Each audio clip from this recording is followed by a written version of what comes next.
imaginez bien que pour fabriquer des millions de produits par jour, il faut aussi un outil industriel. Et je vais vous expliquer comment le succès des laboratoires Gilbert est étroitement lié à cet outil incroyable. Pour cela, je vous propose un petit saut dans le passé, à l'époque où de nouveaux produits font leur apparition dans les ateliers de fabrication, avec toujours aux manettes Jacques Batteur et son fils Laurent. Allez, j'y retourne.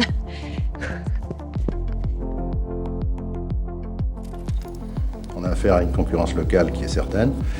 Nous ne pouvons nous placer que dans la mesure où nos produits ont une certaine originalité, une présentation qui doit être agréable et, encore une fois, un impact commercial qui soit efficace. Il avait créé à ce moment-là le tout près corps et le tout près du rayon, qui était un peu vraiment un nouveau produit, une originalité, quelque chose de tout près, ce qui n'existait pas. C'était l'étape qui a permis au laboratoire Gilbert de faire le premier saut vers l'automatisation et l'industrialisation des productions. À Hérouville, les laboratoires Gilbert, par exemple, fabriquent des coricides, sorte de pansements pour les soins des pieds, des shampoings ou encore de multiples compresses imprégnées qui composent différentes trousses et coffrets de secours. Quand j'arrivais, moi, dans la société, je trouvais que les machines ne tournaient pas assez. Et donc je me dis, quand même, c'est pas logique que ça ne tourne pas. Et je suis toujours obsédé par le parc industriel pour qu'il tourne à 100%. Trousse de secours, shampoing. On nous a même dit que ces nouvelles machines ont servi à remplir des tubes de mayonnaise. Et vous vous êtes même essayé à des aventures étonnantes, n'est-ce pas Laurent ? Je suis allé dans les raticides au départ. C'était un marché pharmacie, c'était un marché de droguerie, mais un marché pharmacie. J'ai revendu cette affaire-là, c'était le raticide 50. Et je me suis dit, on va aller plutôt vers le secteur Thalasso. Attendez, vous allez un peu vite là, Laurent. Les Thalasso et j'imagine la création de Snow Group, promis, on en parle, mais un peu plus tard. Revenons plutôt sur le tournant industriel des laboratoires Gilbert. Ensuite, ça a été évidemment l'époque Bottle Pack. L'époque Bottle Pack, ça a commencé en 1989.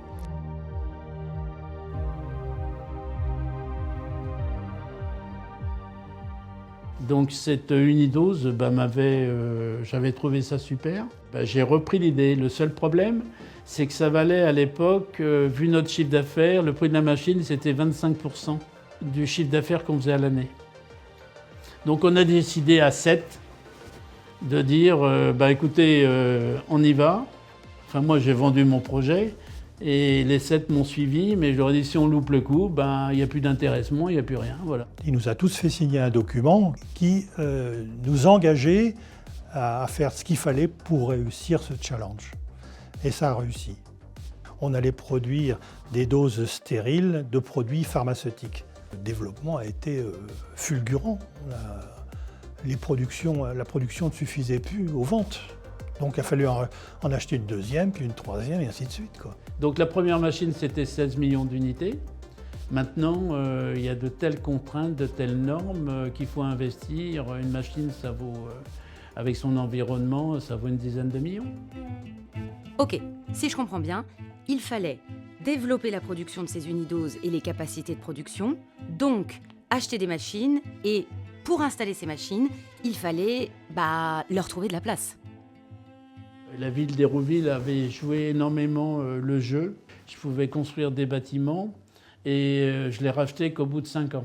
Le montage typique que nous proposions, c'était de construire le bâtiment, d'investir, c'est-à-dire de payer nous-mêmes l'investissement, ensuite de le louer pendant une certaine durée. Alors, le bail était long, mais avec une possibilité à tout moment de racheter pour l'industriel le bâtiment en question. Et ça a permis d'ailleurs cette technique-là d'accompagner le groupe dans toute sa croissance.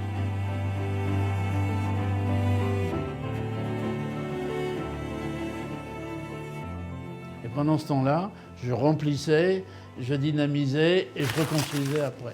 Voilà, c'est comme ça que je suis sur Hérouville. À partir des années 80, on a multiplié les constructions par 1000 mètres carrés à la fois en 82, 83, 90, 92.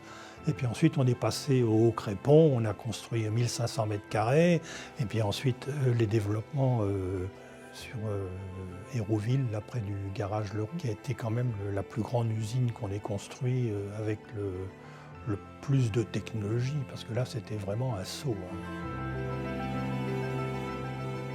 Ça a été un vrai événement, cette première usine Bottlepack, parce que c'est de très belles machines.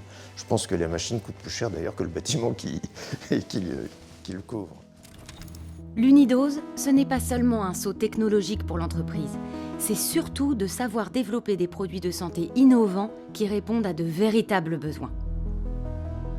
La démarche, c'était d'avoir un produit, un soin, une dose, de façon à sécuriser le parcours du patient. Avoir un produit stérile de ce type, d'aller donner une image et peut-être entraîner les autres produits.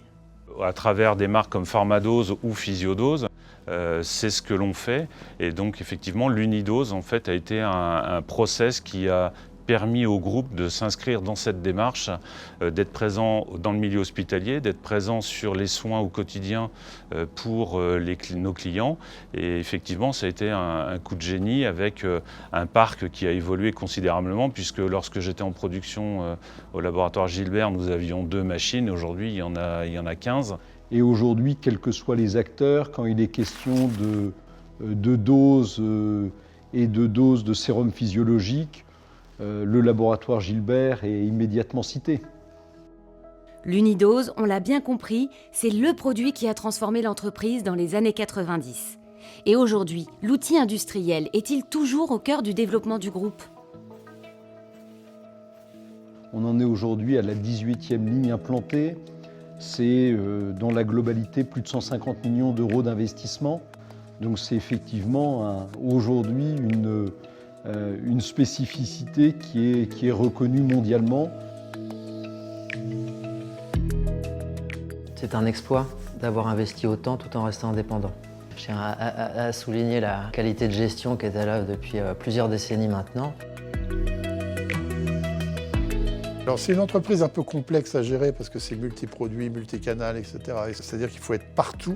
Et c'est pas simple. En France, un pays qui a été fortement désindustrialisé, cette souveraineté industrielle et aujourd'hui se pose avec une grande acuité. Donc nous allons amplifier effectivement ces efforts et ce développement industriel en y mettant et en l'augmentant avec de nouvelles technologies. Et ça va dans le sens de la stratégie globale qui est dans une plus forte médicalisation de notre offre. Moi, je prends l'exemple très connu des unidoses stériles. L'outil industriel est essentiellement dédié à la production de sérum physiologique. Des spécialités pharmaceutiques vont demain prendre de plus en plus de place.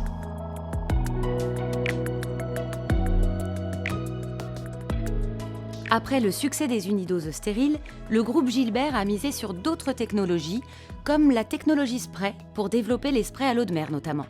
Pierre-Éric, les sprays à l'eau de mer pour soigner les symptômes du rhume ou des allergies, ça marche ? Donc avec Marimère, on a une première ligne de 7 millions de boîtiers et une deuxième ligne de 25 millions de boîtiers qui a été commandée et qui sera en production à partir de 2025.